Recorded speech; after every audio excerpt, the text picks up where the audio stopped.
Hello बच्चों, कैसे हैं आप। उम्मीद करता हूँ सभी अच्छे होंगे। देखिए बेटे, आज हम अपनी बात करेंगे किस टॉपिक पर। एक्सरसाइज 1.2 क्लास 10th पहला चैप्टर है रियल नंबर। उसी की सेकंड एक्सरसाइज है जिसमें हमारे पास क्वेश्चंस होते हैं कि किसी भी इर्रेशनल नंबर को कैसे प्रूफ करेंगे। How can we prove root 5 as a irrational, root 2 is a irrational, root 3 is a irrational. देखो छोटा सा कंसेप्ट है, बहुत बड़ी बात नहीं है। सबसे पहले तो हम बात करते हैं रैशनल और इर्रेशनल की। देखो बेटे, रैशनल और इर्रेशनल के बारे में अगर हम बात करें तो रैशनल दो टाइप के होते हैं, टर्मिनेटिंग और दूसरा है नॉन टर्मिनेटिंग। ठीक है, नॉन टर्मिनेटिंग दो तरीके के हैं, तो रिपीटिंग और एक आपका नॉन रिपीटिंग बेटे। ठीक है, अब जो कोई भी रैशनल नंबर वो नॉन टर्मिनेटिंग और नॉन रिपीटिंग है तो इसको हम इर्रेशनल कहते हैं। ठीक है, तो इर्रेशनल नंबर यानी कि इसके कुछ एग्जांपल्स है रूट 2, रूट 3, रूट 5 ये एक्सेट्रा। बट बात है कि प्रूफ कैसे करें। उसके लिए हम रैशनल नंबर की प्रॉपर्टी है जिसको हम कह सकते हैं कोई भी नंबर जो p बाई क्यू की फॉर्म में लिखा हो, जहां पर p और q दोनों इंटीजर्स हो और q 0 के इक्वल ना हो। ठीक है, अब यहां पर इसकी एक प्रॉपर्टी है कि p बाई क्यू फॉर्म मतलब ऐसी फॉर्म जो उसकी हम क्या कह सकते हैं, स्टैंडर्ड फॉर्म कहे या फिर सिंपलेस्ट फॉर्म कहे। ठीक है, सिंपलेस्ट फॉर्म का मतलब कि सर इन दोनों में कोई भी कॉमन फैक्टर नहीं होना चाहिए, यानी कि ये दोनों कोप्राइम होने चाहिए। कौन से होने चाहिए बेटा? कोप्राइम, यानी कि समझ रहे। तो ये दोनों के बीच में कोई भी कॉमन फैक्टर नहीं होना चाहिए। तो इसी कंसेप्ट को यूज करेंगे इसको प्रूफ करने के लिए। देखो बेटे कैसे, देखिएगा। तो सबसे पहली चीज है, लेट करके चलते हैं। Let us suppose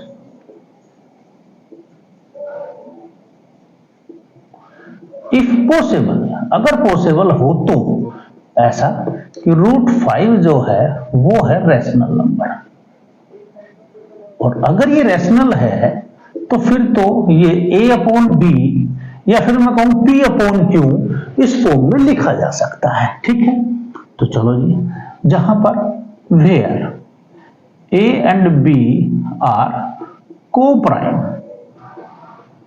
coprime means अभी बात हुई थी, यानी कि ऐसे नंबर्स जिनके बीच में कोई भी कॉमन फैक्टर नहीं है, यानी कि जिन दोनों का HCF क्या है, 1 है। चलिए स्क्वायरिंग करते हैं, स्क्वायरिंग ऑन बोथ साइड। तो जब हमने स्क्वायर किया तो दैट इज 5, ये आपके पास आया a square upon b square. चलिए क्रॉस मल्टीप्लाई किया बेटा तो ये आया 5b square equals to a square. अब देखिएगा, अगर कोई भी नंबर किसी से डिविजिबल है तो उसको इस तरीके से लिखते हैं, ये dividend equals to divider into quotient plus remainder. अगर ये रिमाइंडर 0 हो जाए तो मैं लिखता हूं a इक्वल्स टू b। क्यों? यानी कि ये जो डिविडेंड है इस b से क्या हुआ, डिवाइड हो सकता है, कंप्लीटली डिवाइड होगा। तो सेम यहां पर आ जाओ, देखो ये नंबर डिविडेंड, ये आप इससे डिवाइड कर रहे हैं, ये कोशेंट है, तो इसका मतलब ये a स्क्वायर इस 5 से डिवाइड होगा। तो मैं लिख सकता हूं a स्क्वायर डिवाइड्स बाई 5। तो अब a ऑल्सो डिवाइड बाई 5। चलिए, अगर ये डिवाइड हो सकता है तो हम लेट करते हैं इसको भी इसी फॉर्म में लिखा जा सकता है, रिमाइंडर 0 होगा। इसको पुट कर दीजिए बेटे, यहां पर पुट इन इक्वेशन नंबर 1। तो ये आया 5b square equals to a की जगह रखा 5c, तो होल स्क्वायर है तो स्क्वायर करते हैं बेटे, तो ये आया 25c स्क्वायर। अब सर इस 5 से डिवाइड करते हैं दोनों साइड, तो b स्क्वायर इक्वल्स टू क्या आया बेटा, 5c स्क्वायर। ये तो फिर वही सेम कंडीशन है सर। तो सेम कंडीशन अगर है तो फिर क्या होगा, तो फिर वही बात कि सर ये भी डिविजिबल है, इसका मतलब तो b स्क्वायर डिविजिबल बाई 5, तो b also divisible by 5।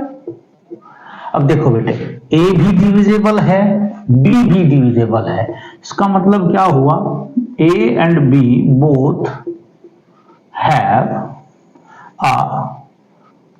Both have 5 as a common factor. Sir हमारे पास जो 5 है वो a को भी डिवाइड करता है और b को भी डिवाइड करता है। सर ऐसा हो ही नहीं सकता। चलो जी, which is contradict the fact that, कौन से फैक्ट को कॉन्ट्राडिक्ट करता है, इसको। Contradict the fact that a and b are coprime. इस फैक्ट को कॉन्ट्राडिक्ट कर रहा है बेटा। क्यों? क्योंकि आपने पहले कहा था a और b के बीच में कोई भी कॉमन फैक्टर नहीं है। अब आप क्या कह रहे हैं कि a और b के बीच में कॉमन फैक्टर है, तो इसका मतलब या तो ये चीज गलत लेट की गई थी या ये चीज गलत आई है। तो ये तो मैथमेटिक्स के हिसाब से आई है, तो ये गलत नहीं। तो इसका मतलब क्या हुआ, जो आपने स्टार्टिंग में लेट किया था वही कुछ गलत था। बस तो यही है। सो आर सपोजिशन वॉज रॉन्ग। तो जो हमने स्टार्टिंग में लेट किया था वही गलत लेट था। तो हैंस √5 इज इर्रेशनल बेटा। तो बड़ा ही आसान सा कंसेप्ट है। सेम ऐसे ही अगर आपके पास यहां पर √2 है तो सिंपल जहां जहां आपके पास 5 है वहां पर 2 लिखते चले जाओ। सर √2 रैशनल लेट करो, √2 equals to a by B, square करते ही 2 equals to a square equals to b square, तो 5 की जगह 2, b square equals to a square. तो a स्क्वायर किससे डिवाइड होगा, सर 2 से। a भी किससे डिवाइड होगा, सर 2 से। तो अभी a को किसके इक्वल टू लेट करोगे, 2c के इक्वल। ठीक है, कौन सी इक्वेशन में पुट करना है, फर्स्ट में, तो वही 2b square equals to 2c का होल स्क्वायर, यहाँ 4 आएगा, डिवाइड होती फिर से 2, फिर से डिविजिबल बाय 2, फिर वही, इसका मतलब अब कॉमन फैक्टर 2 है, तो फिर ये वही कॉन्ट्राडिक्ट करता है इस फैक्ट को कि ये को-प्राइम था। तो मतलब कहने का क्या है कि इस तरीके के जितने भी क्वेश्चंस हैं उन सभी में सेम कंसेप्ट, सेम चीजें एज इट इज लिखी जानी है, सिर्फ न्यूमेरिकल बदलना है। √5 की जगह √3 है तो √3 लिखते चले जाओ, जहां स्क्वायर होगा तो वो 3 होगा। √2 है तो √2 लिखते चले जाओ।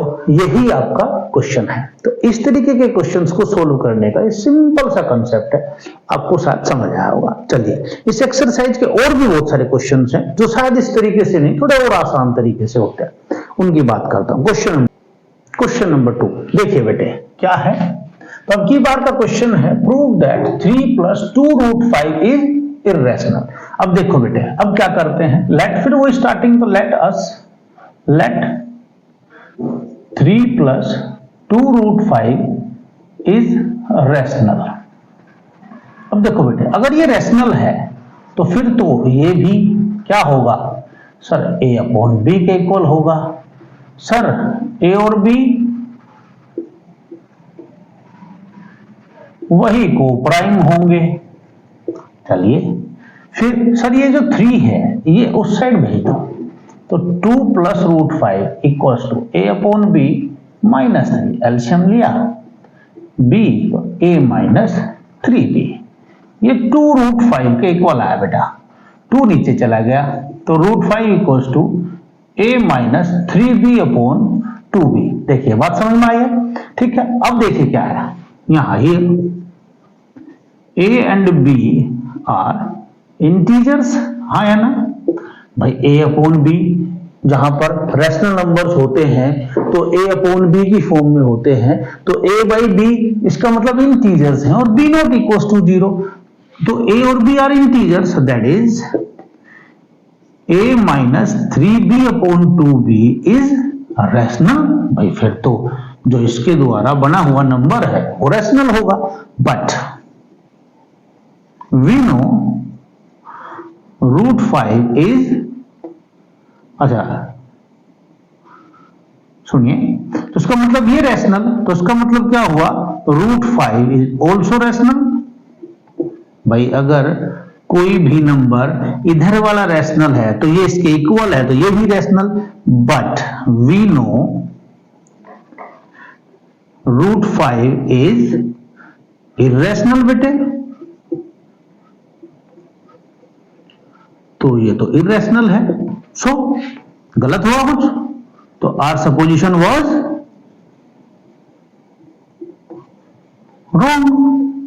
तो क्या लेट किया था बेटा कि ये एक रैशनल है, तो रैशनल की जगह क्या हो गया ये इर्रेशनल।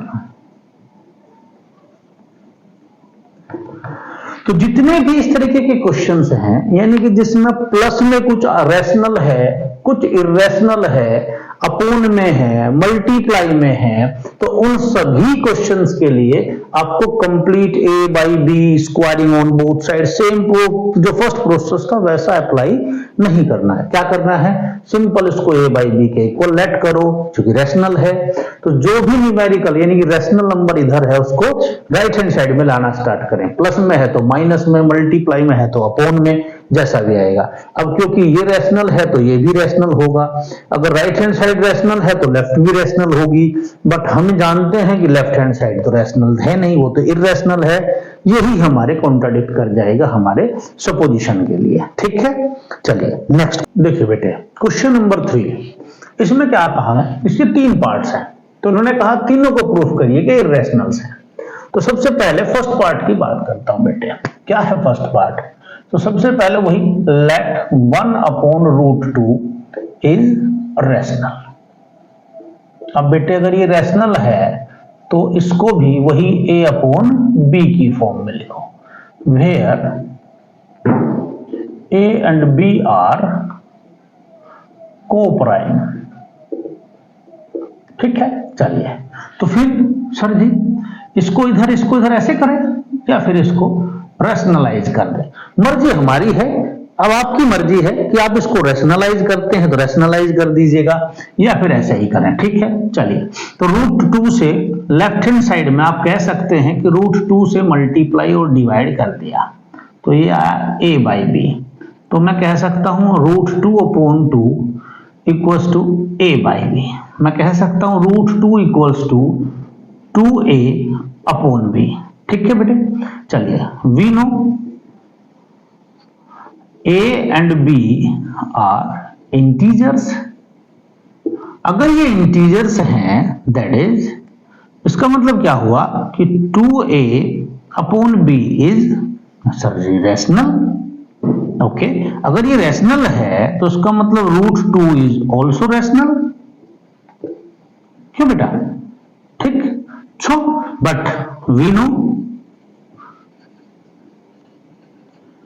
√2 इज इर्रेशनल, बट हमें तो ये पता था सर जी √2 इर्रेशनल होता है। सो आर सपोजिशन वॉज रॉन्ग। तो लेट क्या किया था बेटा कि 1/√2 एक रैशनल है, तो ये क्या हुआ बेटा इर्रेशनल हुआ। ठीक है, बड़ा सिंपल सा कंसेप्ट है। चलिए सर जी अगर ये 7 मल्टीप्लाई में हो तब, अब भी वही बात लेट करते हैं 7√5 इज रैशनल। ठीक है, अगर ये रैशनल है तो ये a/b की फॉर्म में होगा। तो where a and b are coprime, same language. Sir 7 नीचे आ जाएगा भैया, a/7b। Okay sir, we know a and b are integers, तो a/7b क्या होगा बेटा, ये रैशनल होगा। तो अगर ये रैशनल है राइट हैंड साइड तो left hand side also rational, तो √5 इज ऑल्सो रैशनल। बट हमें तो ये पता था, वी नो दैट कि √5 जो है वो इर्रेशनल है। सो आर सपोजिशन वाज रॉन्ग। तो अगर ये गलत है तो फिर क्या हुआ, सही चीज क्या लेट करनी थी सर, 7√5 जो है वो इरेशनल है। सेम बेटा थर्ड पार्ट, बिल्कुल सेम, कुछ भी नहीं। अब यहां पर प्लस है तो ये माइनस में चला जाएगा, बट लिखना तो वही पड़ेगा ना। Let 6 + 2√5 is rational. अगर ये रैशनल है तो फिर सर ये a/b के इक्वल होगा। वही language where a and b are coprime. So sir 6 जो है वो कहां जाएगा, माइनस में। तो आप चाहो तो एलसीएम ले लो, चाहो तो एज इट इज छोड़ दो। तो अब कह सकते हैं we know a and b are integers, और अगर ये इंटीजर्स हैं तो a/b - 6/1 इज रैशनल। सर ये तो रैशनल होगा। सो ये फिर therefore √2 is also rational, but we know √2 तो इरेशनल है सर। तो एक रैशनल एक इरेशनल के इक्वल नहीं हो सकता। तो जो नहीं हो सकता तो आगे चलते हैं। So our supposition was wrong, hence 6 + √2 is irrational। Simple. तो यही थी हमारी एक्सरसाइज 1.2, यानी कि हमारा जो चैप्टर नंबर 1 है रियल नंबर, उसमें सिर्फ 2 एक्सरसाइज अब सिलेबस में है। थर्ड एक्सरसाइज एक और भी है जो बहुत छोटी सी है, उसके बारे में भी हम डिस्कशन करेंगे। ठीक है, तो ये थी हमारी एक्सरसाइज 1.2।